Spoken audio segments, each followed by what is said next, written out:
ഒരു കുട്ടി competitive exam എഴുതാൻ പോവുകയാണെങ്കിൽ അയാൾ CBSE എടുക്കുന്നതാണോ അതോ സ്റ്റേറ്റ് സിലബസ് എടുത്ത് പഠിക്കുന്നതാണോ നല്ലത് എന്നുള്ളതാണ് ചോദ്യം. ഒരുപാട് ആളുകൾക്ക് ഉണ്ടാകാവുന്ന ഒരു ചോദ്യമാണ്. ഇതിനെ ആക്ച്വലി ഡാറ്റ വെച്ചിട്ട് ഞാൻ ഫസ്റ്റ് ലെവലിൽ ഉത്തരം പറയാം, എന്നിട്ട് ഞാൻ ഡീറ്റെയിൽസിലോട്ട് പോകാം.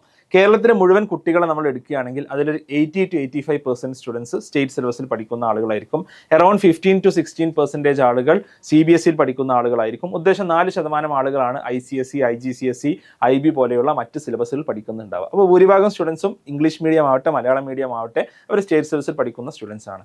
എന്നാൽ ആക്ച്വലി എൻട്രൻസ് എക്സാമിൻ്റെ റിസൾട്ട്സ് എടുക്കുമ്പോൾ ആ എൻട്രൻസ് എക്സാമിൽ ടോപ്പേഴ്സായി വരുന്നതിൽ 55% ആളുകളും CBSE സ്കൂളുകളിൽ പഠിക്കുന്നവരാണ് എന്നാണ് ഡാറ്റ സൂചിപ്പിക്കുന്നത്.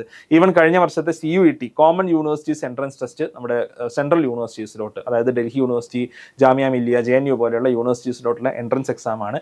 അതിൽ 50%-ലധികം ആളുകളും മലയാളികളിൽ 50%-ലധികം ആളുകളും CBSE സിലബസിൽ പഠിച്ചവരാണ് എന്നുള്ളതാണ് ഡാറ്റ കാണിക്കുന്നത്. ഇതിന് പല കാരണങ്ങളുണ്ടാവാം. ഒന്ന്, CBSEയിൽ പഠിക്കുന്ന കുട്ടികൾ കുറച്ചുകൂടി ഫൈനാൻഷ്യലി അഫ്ലുവൻ്റ് ആയിരിക്കും, അവർ കുറച്ചും കൂടി കോച്ചിങ്ങിനൊക്കെ പോകുന്നുണ്ടാവാം, അവർ കുറച്ചുകൂടി സോഷ്യൽ ക്യാപിറ്റലുള്ളൊരു ഫാമിലിയിൽ നിന്നായിരിക്കും, അത്തരൊരു ബാക്ക്ഗ്രൗണ്ടിൽ നിന്നുള്ള ഫാമിലിയിൽ നിന്നായിരിക്കും വരുന്നവരുണ്ടാവുക. ഇതൊക്കെ നമ്മൾ പരിഗണിക്കേണ്ട ഫാക്ടറുകളാണ്.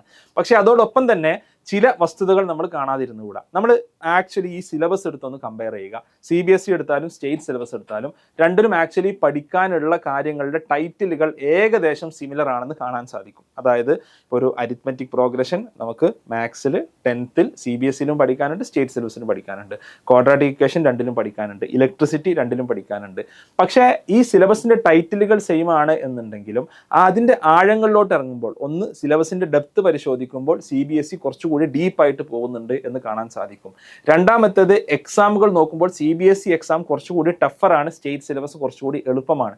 ഈ കാരണം കൊണ്ട് തന്നെ CBSEയിൽ കുട്ടികൾ കുറച്ചുകൂടി പഠിച്ചിട്ടാണ് മാർക്ക് സ്കോർ ചെയ്യുന്നത്, കുറച്ചുകൂടി ഡെപ്തിലുള്ള നോളജ് അവർക്ക് കിട്ടുന്നു. ഒരു ലിബറൽ വാല്യുവേഷൻ അല്ല CBSEയിലുള്ളത്, സ്റ്റേറ്റിലുള്ളത് ഒരു ലിബറൽ വാല്യുവേഷൻ ആണ്. ഈ കാരണങ്ങൾ കൊണ്ട് ഇൻ ജനറൽ CBSEയിലും സ്റ്റേറ്റിലും പഠിക്കുന്ന ഒരേ ലെവലിലുള്ള കുട്ടികൾ, നമ്മൾ രണ്ട് കുട്ടികൾ ഒരേ ലെവലിലുള്ള കുട്ടികൾ എടുക്കുകയാണെങ്കിൽ CBSE സ്റ്റുഡൻറ്റിനായിരിക്കും ഒരു അഡ്വാൻറ്റേജ് എന്നുള്ളതിൽ യാതൊരു സംശയമില്ല. ഇതൊരു ഫാക്റ്റാണ്. അപ്പോൾ ഇവിടെ നമ്മൾ മനസ്സിലാക്കേണ്ട വിഷയം, പക്ഷേ ഇത് മാത്രം പരിഗണിച്ചുകൊണ്ട് ഒരു കുട്ടിയെ സ്റ്റേറ്റിൽ നിന്ന് CBSEയിലോട്ടോ അല്ലെങ്കിൽ CBSEയിൽ നിന്ന് സ്റ്റേറ്റിലോട്ടോ മാറ്റേണ്ടതുണ്ടോ? അവിടെ നമ്മൾ വേറെയും പരിഗണിക്കേണ്ട കുറേ കാര്യങ്ങളുണ്ട്.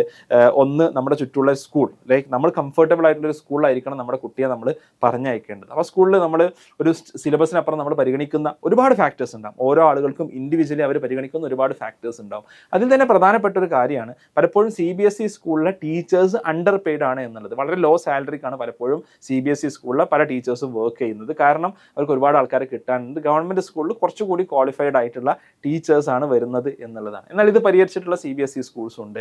അപ്പോൾ CBSE സ്കൂളിൽ ഇടയ്ക്കിടയ്ക്ക് ടീച്ചേഴ്സ് മാറി വരും. ഇങ്ങനത്തെ പ്രശ്നങ്ങളുണ്ട്. ഇത് ഞാനും CBSEയിൽ പഠിച്ചപ്പോൾ ഞാൻ അനുഭവിച്ച പ്രശ്നങ്ങളാണ്. അതേപോലെ തന്നെ പക്ഷേ സ്റ്റേറ്റ് സിലബസിൽ കുറച്ചുകൂടി കോൺസ്റ്റൻ്റ് ആയി കിട്ടും. അപ്പോൾ ഇങ്ങനെയുള്ള ഒരുപാട് ഫാക്ടേഴ്സ് പരിഗണിച്ച ശേഷമായിരിക്കണം നമ്മൾ സ്കൂൾ തീരുമാനിക്കാൻ. അവിടെ സിലബസ് എന്നുള്ളതിലപ്പുറം കുറച്ച് കാര്യങ്ങൾ കൂടി നമ്മൾ പരിഗണിക്കേണ്ടതുണ്ട്. പിന്നെ ഓഫ് കോഴ്സ് നമ്മുടെ ഫൈനാൻഷ്യൽ സ്റ്റാറ്റസും ഒക്കെ അതിൽ വളരെ പ്രധാനപ്പെട്ടതാണല്ലോ. എനിക്ക് സജസ്റ്റ് ചെയ്യാനുള്ളത്, നിങ്ങളുടെ കുട്ടികൾ ഒരു കോമ്പറ്റേറ്റീവ് എക്സാം എഴുതാൻ പോകുന്ന ആളുകളാണെങ്കിൽ X&Y ലേണിംഗിൻ്റെ പോലെയുള്ള ഫൗണ്ടേഷൻ പ്രോഗ്രാംസ് ക്ലാസ് 6 മുതൽ 10 വരെ അവൈലബിൾ ആണ്. അപ്പോൾ അത്തരം പ്രോഗ്രാംസിൽ കൂടി നമ്മൾ കുട്ടികളെ എൻറോൾ ചെയ്യുക. അങ്ങനെയാണെങ്കിൽ സ്റ്റേറ്റ് സിലബസ് ആണെങ്കിൽ പോലും നമ്മളൊരു CBSE സ്കൂളിൽ പഠിക്കാതെ തന്നെ നമുക്ക് ആ ഒരു ലെവലിലുള്ള നോളജ് നമുക്ക് നേടാൻ സാധിക്കും. കാരണം അത്തരത്തിൽ രണ്ടിനും ഈ പറഞ്ഞ പോലെ ടൈറ്റിൽസ് സെയിം ആണ്. കുറച്ചുകൂടി ഡീപ്പായിട്ട് കുട്ടി പഠിച്ചാൽ മതി, കുട്ടിക്ക് അതിനുള്ളൊരു സാഹചര്യം ഉണ്ടായാൽ മതി. അപ്പോൾ ഇത്തരത്തിലുള്ള ഫൗണ്ടേഷൻ പ്രോഗ്രാമുകൾ കൂടി കുട്ടികൾക്ക് ഗുണം ചെയ്യും എന്നുള്ളത് നമ്മൾ മനസ്സിലാക്കുക. അപ്പോൾ ഈ രീതിയിൽ മുമ്പ് ആളുകൾ ആലോചിച്ചിരുന്ന മറ്റൊരു ആസ്പെക്റ്റ് കൂടി ഉണ്ടായിരുന്നു. അതായത് സ്റ്റേറ്റ് സിലബസ് പഠിച്ചു കഴിഞ്ഞാൽ അവർക്ക് +1 അഡ്മിഷൻ കിട്ടാൻ സുഖമാണ്, അല്ലെങ്കിൽ കുറച്ചുകൂടി മാർക്ക് കിട്ടാൻ സുഖമാണ്, അതുകൊണ്ട് എന്തോ അഡ്വാൻറ്റേജ് ഉണ്ടാകും എന്നുള്ളത്.